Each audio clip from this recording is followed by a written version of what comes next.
저는 직장을 다니고 있는 30대 초반의 평범한 남자입니다. 올여름 내내 남들 다 가는 휴가도 못 가고 일만 하고 있었습니다. 제가 다니는 회사의 성수기가 여름이기 때문에 여름엔 휴가를 쓸 수가 없어요. 여름 내내 일하고 저번 주부터 휴가를 가라고 해서 휴가철 다 지났는데 갈 곳도 없더라고요. 친구들도 이미 자기들끼리 휴가 다녀왔고 혼자라도 갈까 했는데 요즘 같은 상황에 집에 붙어있는 게 낫겠다 싶어서 그냥 포기하고 집에 들어앉아 있었습니다. 휴가는 받았는데 만날 여자친구도 없고 제 친구들은 다들 일하는 날이라 출근해서 일하고 있으니까 저는 할 일도 없고 만날 사람도 없어서 집에서 뒹굴거리다가 그냥 배달음식 시켜 먹고 혼자 술이나 마시면서 지내고 있었죠. 그날도 늦게까지 술 마시면서 TV 보고 영화나 보면서 있다가 잠이 들었습니다. 그런데 한참 자고 있었는데 전화가 엄청 울려서 받았더니 젊은 여자 목소리가 들렸어요. 아, 죄송해요. 202호 사는 여잔데 202호 사시는 하얀 소나타 차주 되시죠? 라고 묻더라고요. 그때 시간을 보니 새벽 4시였습니다. 무슨 일이냐고 물으니 주차장에서 후진하다가 조금 긁었는데 내려와서 한번 보라고 하더라고요. 영화 보면서 맥주를 하도 마셔서 솔직히 귀찮기도 하고 내려가기도 싫더라고요. 그 여자의 말에 따르면 그렇게 티도 많이 안 나고 살짝 긁었다고 하길래 그냥 내가 내일 아침에 일어나서 확인하고 문제 있으면 전화 주기로 하고 다시 잠들었어요. 별일 아닐 거란 생각에 그대로 자다가 천천히 10시쯤 늦게 일어나서 주차장으로 걸어 내려왔습니다. 그런데 내려와서 제 차를 살펴보고는 깜짝 놀라서 기절하는 줄 알았습니다. 살짝 긁히는 개뿔 제 차 뒷범퍼를 완전 아작을 내놨더라고요. 그냥 칠만 조금 까졌으려나 생각하고 있었는데 이건 완전 범퍼 교체를 해야 할 수준이었어요. 아직 할부도 엄청 많이 남았는데 진짜 피가 거꾸로 솟고 열이 확 받더라고요. 아까 201호라고 했던 말이 생각나서 다시 2층으로 올라가 201호 문을 엄청 두드렸습니다. 뭐하는 여자인지 전화를 아무리 해도 받지도 않아서 어쩔 수 없이 문자를 남겼어요. 202호 사는 사람인데 차 확인했으니 연락해달라고요.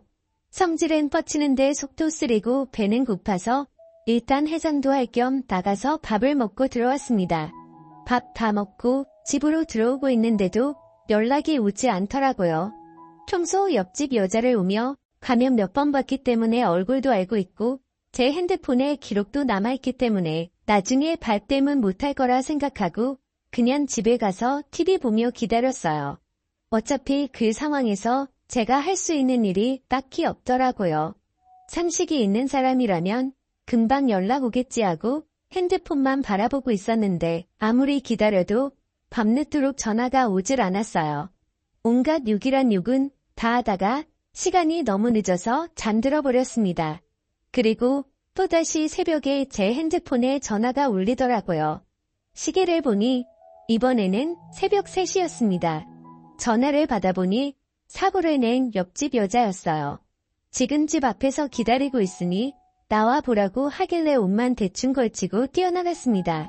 옆집 여자는 얼굴이 빨개져서 자기가 잘못한 건 알고 있는지 얌전히 손 모으고 서 있었어요.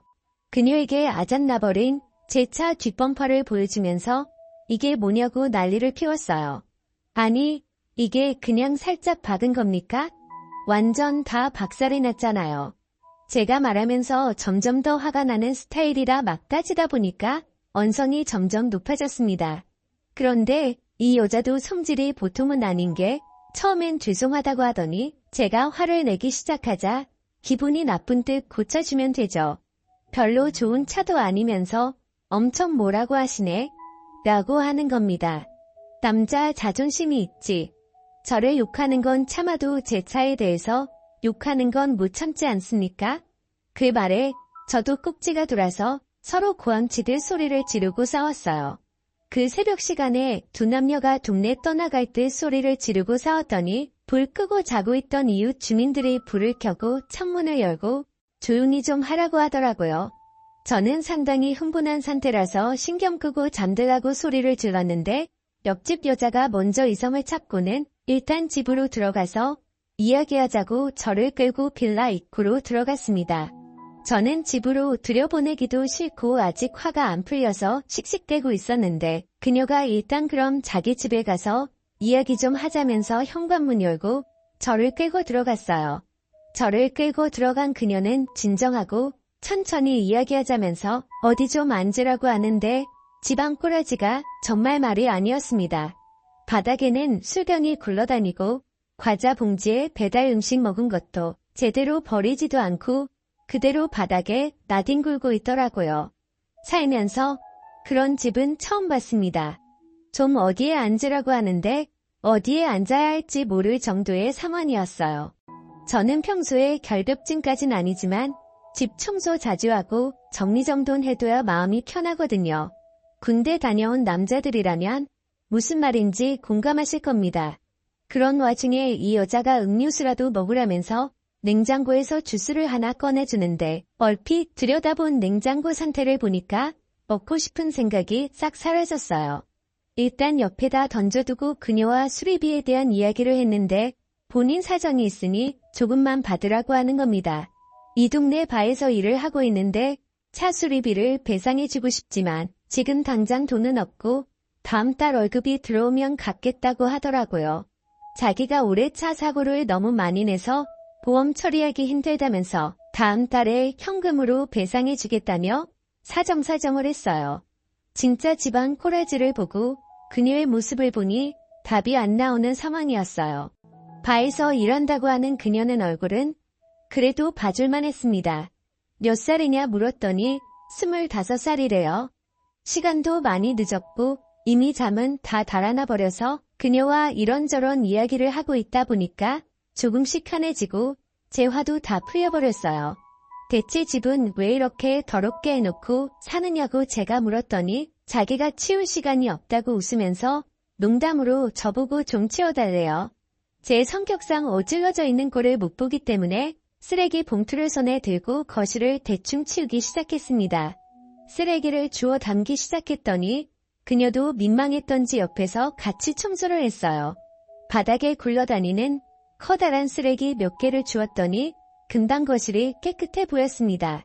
그녀도 깨끗해진 집에 만족하면서 고생했다 하고는 냉장고에서 맥주를 하나 꺼내 주더라고요. 집에 물은 없고 맥주밖에 없다면서 부끄럽다는 듯이 웃는데 제가 미쳤지 그 모습이 귀엽게 보였습니다.